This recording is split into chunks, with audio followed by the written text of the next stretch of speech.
reaction to her decision? I don't even know how many weeks it's been since the election fiasco that McBride has now decided to resign. What we've learned now is that McBride has decided to resign effective January 8th, and that the board is currently looking for a position for her to fill, given all her years of service to Richland County. I think it's appropriate that the public expect that we did something, and I think something has been done.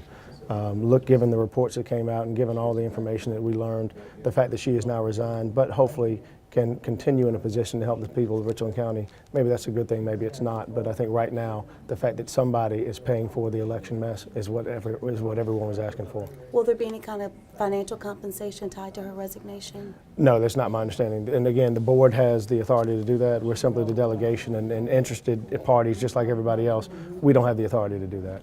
Do you think this will restore integrity? I know for some people they're still frustrated. For the people who weren't able to vote or who felt like, they didn't have the opportunity. I mean, there's no way to go back and fix that, but do you think this will restore integrity and trust? No, we're not done. We've got a lot more to do to make sure that the next election in Richland County goes off the way that we plan on it doing, that it be better than it was, that we not shoot for the 1 for 250, that we do even better, that we make sure that people in Richland County don't have to have lines, that we do things like early voting. So this delegation is not done trying to fix the problem. We just wanted to address the problems that happened November 6th, and her resignation does that. Earlier this week, the board passed a resolution asking the delegation to support early voting. When is the delegation going to take that matter up and take an official position? The Richland County delegation has always supported early voting. We have always been shot down, but we've always supported early voting. We ought to move to internet voting. We ought to do everything we can to get away from the archaic sense that everybody has to show up on a Tuesday in November and vote.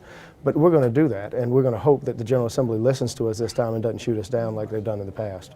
You're saying there's no disciplinary action whatsoever toward McBride or any staff members that you see? No, I said she's resigned. I mean, she's resigning effective January 8th, and that is the disciplinary action. The only person that this delegation can hire, we had the authority to hire, was Lillian McBride. She is now resigned. That takes us out of the equation. What the board does as far as their own positions after that is up to the board.